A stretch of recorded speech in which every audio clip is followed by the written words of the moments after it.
नमस्कार, active news Mahak में आपका स्वागत है। मैं हूं आपके साथ आरोही। देखते हैं आज की नई ताजा खबरों में क्या है आपके लिए खास।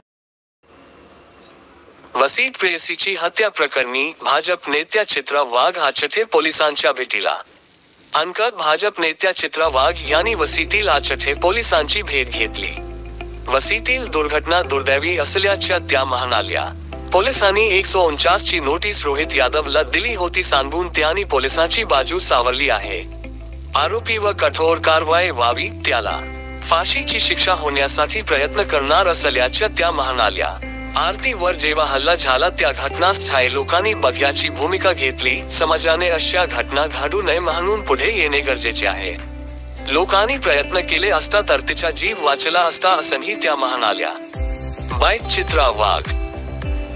त्याच्या नातेवाईकाशी तुम्ही बोललात, काय त्यांचं म्हणणं आहे याच्यावर संपूर्ण प्रकरण? झालेली घटना ही अत्यंत दुर्दैवी अशी घटना आहे आणि पाहिल्यावरती खरं तर हृदयाचा थरकाप उडवणारी आहे। मी आता CCTVचं फुटेज पण बघितलं की नक्की काय झालं, त्यामध्ये थोडीशी पार्श्वभूमी घेतली, तिच्या पालकांशी पण बोलले आणि त्यावेळेला हे लक्षात आलं की हे आधीपासून एकमेकांना ओळखत होते आणि त्याच्यानंतर तिचा मी काही लिहून घेतलंय। 8 तारखेला मोबाईल फोडला आणि म्हणून तो भरून मला पाहिजे ही तक्रार करण्यासाठी पोलीस स्टेशनला गेले होते।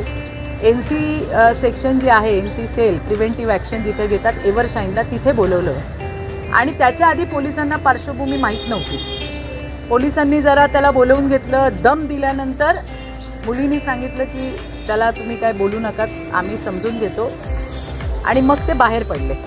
तरी पण पोलिसांनी 149 ची नोटीस बजावली, त्या मुलाला दम दिला की पुन्हा या मुलीला त्रास होता कामा नये आणि त्यानंतर ते घरी गेले। 9 तारखेनंतर 17 तारखेपर्यंत कुठल्याही पद्धतीचं कम्युनिकेशन त्या मुलीशी किंवा तिला त्रास देणे अशा पद्धतीची कुठली तक्रार आली नाही।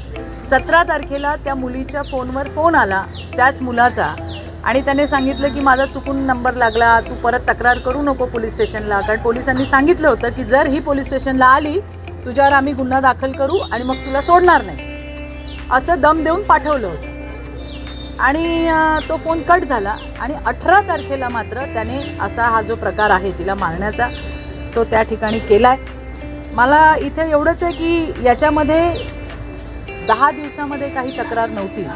जी माहिती समोर आली आहे त्याच्यामध्ये मुलगा आणि मुलगी लग्न करणार होते, पण नंतर तिच्या संपर्कात दुसरा कोणतरी मुलगा आला, त्याच्याबद्दल मुलाने त्याच्या आईवडिलांनाही तिच्या सांगितलं, त्या संबंधित मुलालाही सांगितलं, कुठून काही रिस्पॉन्स आला नाही। या 10 मध्ये त्याने 2दा आत्महत्येचा पण प्रयत्न केला त्या मुलाने, अशी पण माहिती समोर येते आणि त्याच्यानंतर कुठलंच काही रिस्पॉन्स आला नाही आणि नंतर त्याने हे जे टोकाचं पाऊल उचललंय, समर्थन कुठल्याच गोष्टीला नाही, शिक्षा तर 100% होणार। याच्यामध्ये या घटनेमध्ये स्वतः राज्याचे मुख्यमंत्री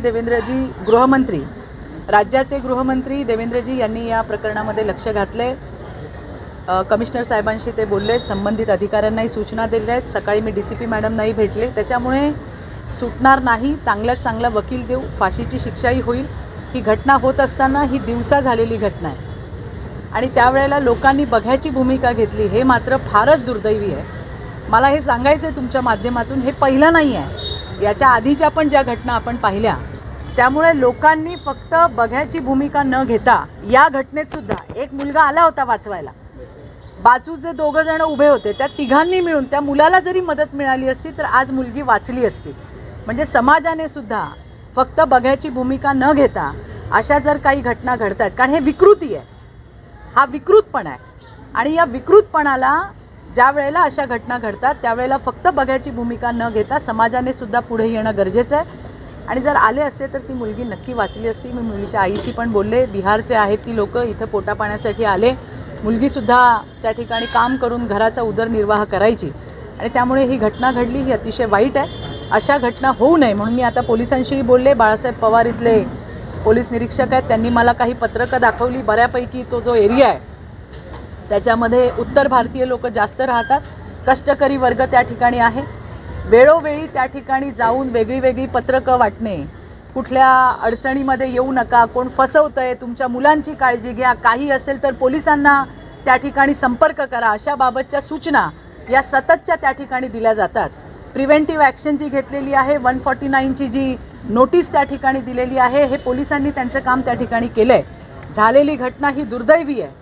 या घटना होऊ नये भविष्यामध्ये यासाठी तुम्हाला, मला आणि आपल्याला सगळ्यांना सज्ज होणं गरजेचं आहे. या राज्यातल्या मुली वाचवण्यासाठी आपल्याला ज्या वेळेला अशा घटना दिसत आहेत त्यावेळेला आपण धावलं पाहिजे. कोण ओळखीचं आहे किंवा नाही याची पर्वा न करता.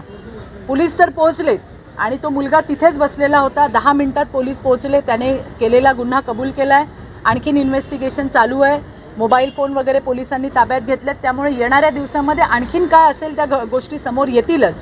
परंतु चांगल्यात चांगला वकील त्या ठिकाणी देऊन या नराधमाला फाशीची शिक्षा नक्की होईल एवढं मात्र नक्की. आणि निश्चितपणे पोलीस मित्र आहेत आपल्याकडे. पोलीससुद्धा प्रत्येक वेळेला सांगत असतात एक गोष्ट नक्की की जर एखादी घटना तुमच्या डोळ्यासमोर घडली आहे आणि त्या ठिकाणी पोलीस नाही आहेत तर नक्की काय झालं हे तर पोलीस बोलवून त्या ठिकाणी नोंद घेणं अपेक्षित असतं आणि ते घेतात.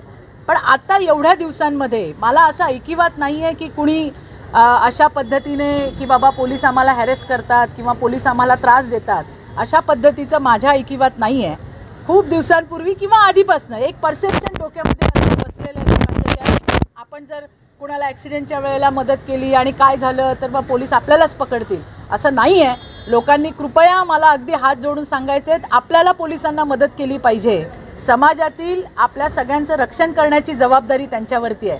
त्याच्यामुळे जर एखादी घटना आपल्यासमोर घडली तर एक समाजाचा त्या ठिकाणी एक भाग आपण आहोत आणि त्यामुळे पोलिसांना मदत करणं गरजेचं आहे. आपलं कर्तव्य आहे ते, आपली नैतिक जबाबदारी आहे. कारण आज दुसऱ्या कोणाची तरी मुलगी आहे, उद्या आपल्याचपैकी कुणाची मुलगी त्या ठिकाणी नसेल याची काही शाश्वती आहे का? त्यामुळे ती कोण आहे, काय आहे, कुठल्या जातीची आहे, ओळखीची आहे किंवा नाही हे न पाहता आपल्यातलीच कोणतरी समाजातील कुणाची तरी मुलगी आहे एवढं भान राखून लोकांनी मदत करणं अपेक्षित आहे. जे बहिणीने आरोप केलाय की पोलिसांनी आम्हाला मदत केली नाही तर काही दोषी पोलीस आहेत त्यांची काही चौकशी करणार? बघा नाही निश्चितपणे कसं आहे की याच्यामध्ये मी तुम्हाला सांगितलं की 149ची नोटीस दिली. त्याबरोबरीने त्या मुलाचा जबाब पण आहे. मी आत्ताच त्यांनी मला ती नोटीस पण दाखवली. ज्या वेळेला मोबाईल फोडला आणि तो भरून मागतोय तर मला मारतोय आणि शिवीगाळ करतोय ही तक्रार होती हे समजून घ्या. जेव्हा ते आले त्यावेळेला पोलिसांना याच्या मागची पार्श्वभूमी माहीत नव्हती की हे दोघं एकमेकांना ओळखतायत, हे दोघं 6 वर्षापासून एकत्र आहेत किंवा ते लग्न करणार होते वगैरे हे पोलिसांनाही माहीत नव्हतं. दुसऱ्या दिवशी जेव्हा त्या मुलाला बोलवलं आणि पोलिसांनी त्यांच्या पोलिसी खाक्यात त्याला दम दिला त्यावेळेला मुलींनी सांगितलं की तुम्ही त्याला काही बोलू नका, मी त्याला समजवते, हम समझौता कर लेते हैं असं मुलींनी पोलिसांना सांगितलं. तोपर्यंत पोलिसांना माहीत नव्हतं की याची पार्श्वभूमी काय. गुन्हा हाच आला की मेरा मोबाईल फोडा है और मुझे भरके चाहिए. दुसरं एक आहे की आजकाल पोलिसांचा धाक राहिला नाही. कारण पोलिसांवर पण गुन्हे दाखल होतात. पोलीस जेव्हा मारतात किंवा गुन्हेगाराला जर मारलं नाही तर पोलिसांचा धाक कसा राहील. पण अशा काही संघटना असतात त्यामुळे पोलिसांना पण हात आवर्त घ्यावा लागतो. मला असं वाटतंय की पोलिसांनी काय करावं, कधी करावं, कुठल्या त्याचा एक साचा बनलेला आहे आणि त्या पद्धतीने पोलीस त्यांचं काम करत असतात. NCच्या वेळेला आता तुम्हाला माहिती आहे यांना बोलवायचा अधिकार आहे का, त्यांना बोलवायचा अधिकार आहे का असे ॲलिगेशन पण पोलिसांवर होतात. पोलिसांचं याच्यामध्ये काय असतं की त्या एरियामध्ये शांती असली पाहिजे, लॉ अँड ऑर्डर अबाधित राहायला पाहिजे याच्यासाठी त्यांची त्या ठिकाणी भूमिका असते. त्याच्यावरही लोक आक्षेप घेतात.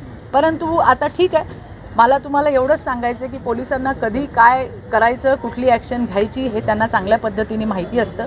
सगळ्यात महत्त्वाचं म्हणजे समाजामध्ये शांती प्रस्थापित करणे हे पोलिसांचं मुख्य कर्तव्य आहे आणि ते त्या पद्धतीने करतात. वसईतल्या महिला कितपत सुरक्षित आहे या विचार करायला लावणारी गोष्ट की याच्या एका तलाठ्याने देखील एका महिलेवर अशाच प्रकारे अत्याचार, त्याच्यावरही लोक आक्षेप घेतात. परंतु आता ठीक आहे, मला तुम्हाला एवढंच सांगायचं की पोलिसांना कधी काय करायचं, कुठली ॲक्शन घ्यायची हे त्यांना चांगल्या पद्धतीने माहिती असतं. सगळ्यात महत्त्वाचं म्हणजे समाजामध्ये शांती प्रस्थापित करणे हे पोलिसांचं मुख्य कर्तव्य आहे आणि ते त्या पद्धतीने करतात. वसईतल्या महिला कितपत सुरक्षित आहे या विचार करायला लावणारी गोष्ट की याच्या एका तलाठ्याने देखील एका महिलेवर अशाच प्रकारे अत्याचार केला होता.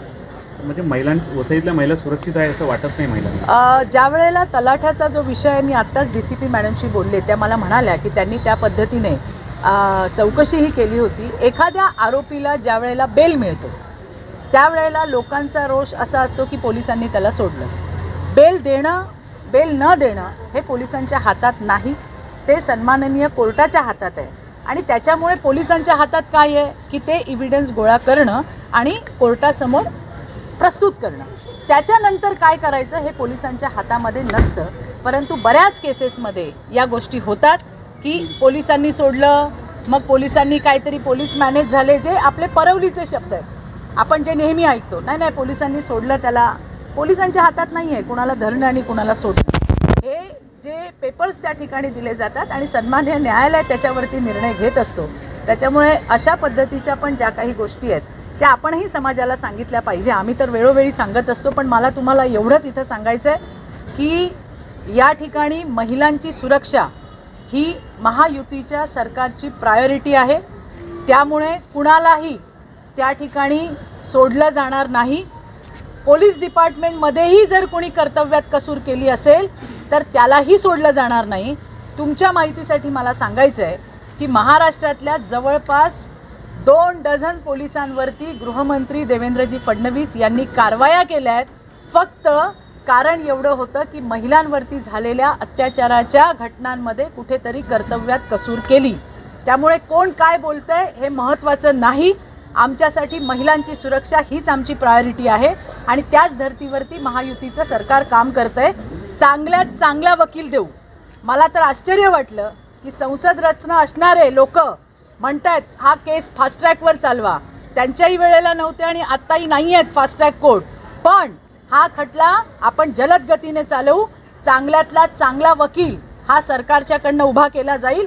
अशा पद्धतीची जरब बसवली जाईल की पुन्हा कुठल्या मुलीवरती ही वेळ येणार नाही.